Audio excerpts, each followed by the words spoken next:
네, 이렇게 미국 증시 개장 상황과 글로벌 이슈 만나보고 왔습니다. 저희와 함께 뉴욕 증시에 대한 이야기와 함께 내일 국내장에 대한 대비까지 함께 하실 분 소개해드리겠습니다. 기업공시연구소의 병령인 대표님과 함께합니다. 대표님 어서 오십시오. 네, 반갑습니다. 안녕하세요. 오래 기다리셨습니다. 네, 현재 미국 증시 혼조세로 출발을 하고 있고요. 엔비디아는 4.62% 정도 오르고 있고 애플은 1%대 강세 흐름을 보이고 있습니다. 바로 첫 번째 질문부터 들어갈게요. 네, 젠슨 왕 엔비디아 CEO가 테슬라는 자율주행차 분야에서 훨씬 다른 기업들에 비해 앞서 있다라고 언급을 했습니다. 이 FSD가 중국에서 안전성 검사도 또 통과를 했지만 반대로 관련 소송이나 미국에서 계속해 문제가 제기가 되고 있는 상황 아니겠습니까? 이 FSD가 상용화 되기까지는 좀 긴 시간이 소요되지 않을까요? 사실 우리가 FSD에 대한 시연 장면이라든가 솔루션 영상 같은 것들 한번 보신 분들 기억을 하실 텐데 굉장히 고도화되어 있고 잘 되어 있습니다. 잘 되어 있는데 단점이 과거 한 2, 3년 전에 테스트했던 부분들에서 관련된 인사사고가 있었죠. 이 부분이 리스크로 좀 더 부각됐던 요인인데 우리가 자율주행이라는 기술, 이 부분이 기술적으로 아직 더 고도화가 되어야 되느냐 이 관점에서 우리가 의문을 좀 가질 필요가 있겠지만 지금 제가 생각하는 기술적인 부분은 지금 완전 자율주행 단계, 5단계까지는 기술적인 메커니즘은 다 구현된다라고 좀 보고 있어요. 다만 네, 말씀하시죠. 다만 좀 차이점이 좀 있다면 이게 만약에 0.한 1%라도 이게 인사사고로 좀 이어질 수 있거나 안전성에 관련된 이슈가 좀 부각될 수 있다면 이 서비스를 과연 좀 도입을 할 수 있는가 이 관점에서 우리가 좀 해석을 해야 되기 때문에 완전 자율주행이라는 것은 차량 안에 탑재되어 있는 센싱이라든가 카메라, 레이더, 라이더 기능까지 다 겸비한 그런 기술적인 메커니즘들을 다 보유가 되어 있는데 여기서만 끝날 것이 아니라 우리가 100% 완전한 자율주행 시대를 좀 열기 위해서는 통신 관제 제어까지 이제 있어야 되는 거죠. 그래서 통신의 신호 체계라든가 이걸 관제하거나 돌발 상황에서에 대한 이 자율주행 기능들을 차단시킬 수 있는 그런 어떤 돌발 변수에 좀 예상할 수 있는 어떤 안전성들에 대한 부가적인 어떤 이슈들이 계속해서 조금 더 정책적으로도 좀 수립이 좀 돼야 되는 부분들이고 다만 좀 미국의 경우에는 지금 자동차 전용 도로냐 일반 도로냐 이 차이에 따라서에 대한 적용 시스템들 좀 달라지고 있지만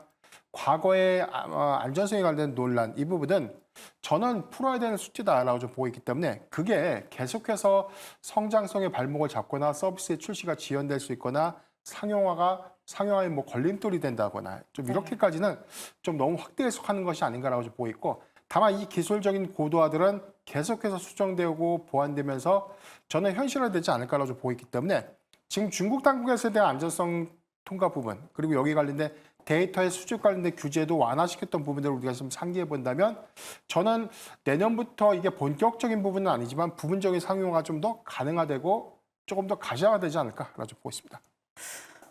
네, FSD 계속해서 어떻게 보면 고도화되고 있기에 기술이 좀 긍정적으로 본다라고 언급을 해주셨습니다. 두 번째 질문 드릴게요. 이 테슬라가 만들어진 이유가 차량 판매를 위한 게 아니라 저 멀리 좀 거시적으로 봤을 때는 이 FSD를 팔기 위해 만들어졌다. 일각에서 이런 이야기가 나오고 있는데 여기에 대해서 어떻게 생각하실까요?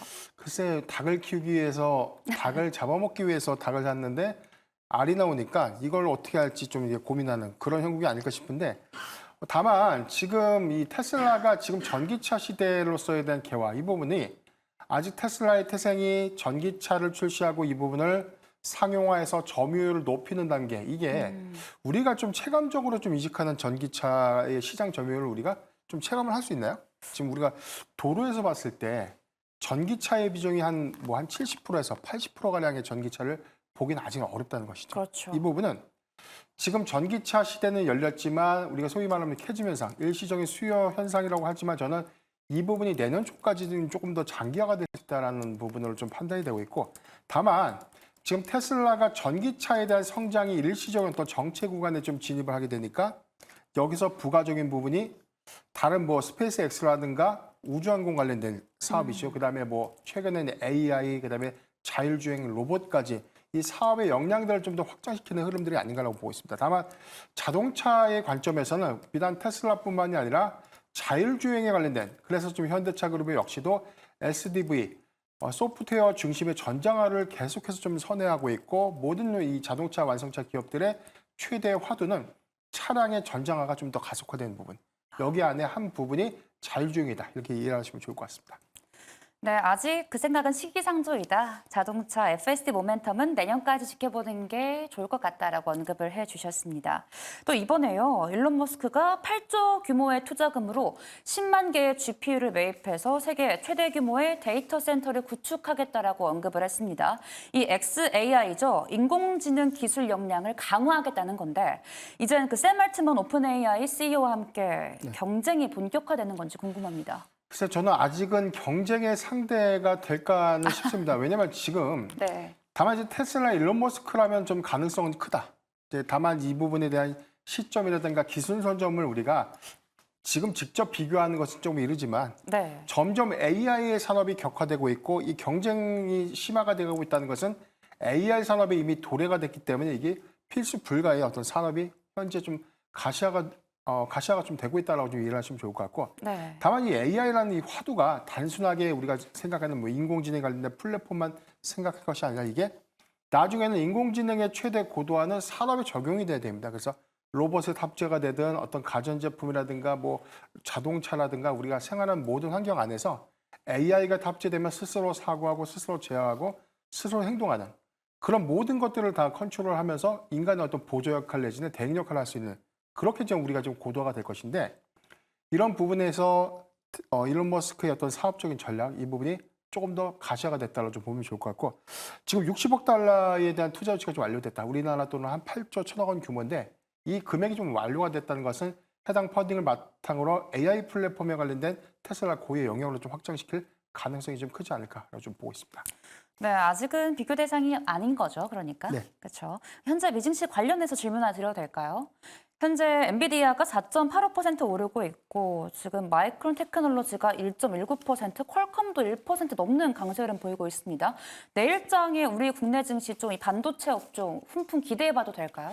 우선 1분기 엔비디아 실적, 여기 관련돼서 2분기 가이던스와 컨퍼런스 콜에 대한 내용들을 우리가 좀 확인해 보면 데이터 센터 매출량의 매출 포션의 86%를 차지했습니다. 엔비디아가요. 여기서는 가이던스도 280억 달러를 좀 제시했기 때문에 한 260억 원대 중후반 제시했던 월가 전망치보다 확대가 됐던 부분들은 아직 수요가 좀 견고하다. 다만 이 부분이 뭐 추론 관련된 방식에 대한 차이 때문에 향후에 점유율이 감소될 수 있다는 노이즈 이슈가 있지만 오히려 시장의 어떤 전체 파이가 40%대까지 유지가 되고 있다고 좀 강하게 이야기했던 언급들 이 부분을 고려해 보면 엔비디아가 지금 실적 발표 이후에 천비디아 등극하고 나서 오늘로서 제 기억에 3거래일째 상승이죠. 이 부분을 우리가 주시를 해보면 반도체 섹터 그리고 AI 산업에 대한 이 방향성들을 우리가 이미 확인을 했다라고 좀 보고 있습니다. 다만 그 차이가 우리 증시에 대한 어떤 여건들과 좀 대비를 해본다면 SK하이닉스냐 삼성전자냐 이 부분에 대한 어떤 차이는 좀 있을 수 있는데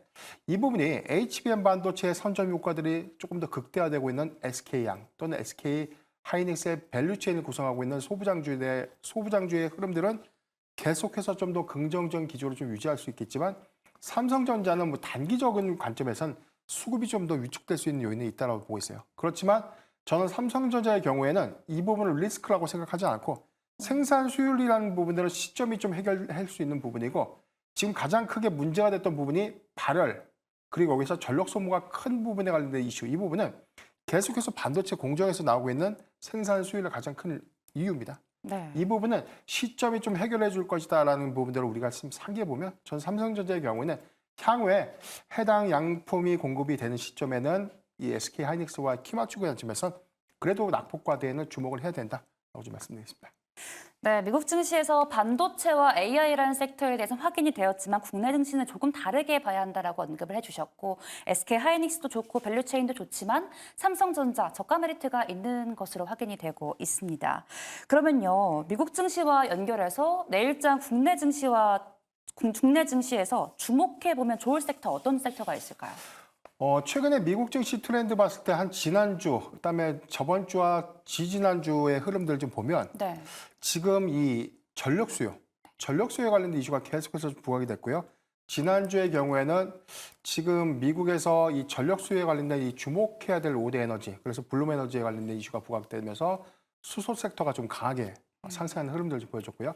두 번째는 이 UBS가 퍼스트 솔라의 목표 주가를 상향했습니다. 이 부분은 태양광의 시장 점유율이 계속해서 좀 더 올라갈 수 있다. 이 부분이 우리가 생각했던 이 미국의 대선 불확실성들 특히나 트럼프 전 대통령이 다시 대통령에 재임을 하게 되면 이 재생에너지 관련된 정책들이 부분적으로 좀 폐기될 수 있는 가능성이 좀 크기 때문에 이 부분이 좀 맞는 것인가라고 의문을 좀 제기할 수 있는데 그럼에도 불구하고 지금 글로벌 전력 수요, 그리고 여기 더해서 뭐 탄소 배출과 관련된 이슈가 계속해서 부각되고 있기 때문에 이 부분에 대한 재생에너지 정책 기조를 그래도 끌고 갈 수밖에 없던 긍정적인 어떤 관점도 좀 나오고 있다는 점입니다. 두 번째는 지금 ESS 전문 에너지 업체죠. 플러스 에너지의 경우에도 지금 애널리스트가 강력한 상승 여력이 남아있다는 어제 이 CNBC 리포트가 좀 있었거든요. 관련된 내용들 좀 종합을 해보면 지금 전력 인프라, 전력기기 수요에서 지금은 대체 에너지와 재생에너지 섹터에 대한 수급이 이동되고 있고 우리 증시에도 지난주부터 계속해서 그 수급, 이번 주에도 역시나 좀 비슷한 양상으로 좀 이어지고 있기 때문에 그렇죠. 재생 그리고 대체 에너지에 대한 섹터는 계속해서 좀 주목해볼 필요가 있다라고 좀 말씀드리겠습니다. 네, 미국 증시와 연결해 본다면 퍼스트 솔라나 이 블룸에너지 같은 강세로 신재생 에너지 섹터를 주목해서 보고 있다라고 언급을 해주셨습니다. 그럼 탑픽은요? 저는 이 탑픽 중에서 사실 오늘 좀 고민을 좀 했었거든요. 태양광 섹터에 있는 하나솔루션을 좀 선택을 좀 해볼까라고 했는데 지금 저는 이제 원전 섹터 오늘 전반적인 어떤 순환매 흐름도 있었고 시간에서 좀 강세를 보였던 섹터가 바로 이제 원전 섹터였습니다. 내일장에 대한 기대감들이 단순하게 이 아랍에미리트 대통령이 방문 이후에 관련된 이 성과에 대한 이슈가 좀 더 부각되지 않을까라는 기대감이 좀 수반되고 있지만 오늘 차트를 보면 저는 우리 기술을 좀 준비했거든요. 오늘 2,650원, 52주 신고가에 드디어 이제 안착을 했는데 최근 3거래일 동안 원전 섹터가 굉장히 좀 강한 수급 흐름을 좀 보여줬음에도 불구하고 우리 기술이 과열 지정 때문에 3거래일간 단일가 거래가 됐어요. 그래서 저는 주가 상승폭이 상대적으로 좀 덜 반영이 됐다고 좀 생각했기 때문에 한 1회에서 2회 정도의 수급 반영 효과는 조금 더 기대해도 좋지 않을까라고 좀 보고 있습니다. 네, 시간, 네, 말씀해 네네. 주시죠. 관점에서는 지금 목표가 그다음에 가격 자료만 좀 짧게 좀 설명 좀 드리고요. 네. 매수가 2,650원 미만, 목표가 3,100원 그리고 손절가는 2,100원을 말씀드리겠습니다. 네, 시간 외에서도 잘 가고 있는 우리 기술 말씀해 주셨습니다. 저희 시간 관계상 변영인 대표님은 여기서 보내드리겠습니다. 대표님 고맙습니다.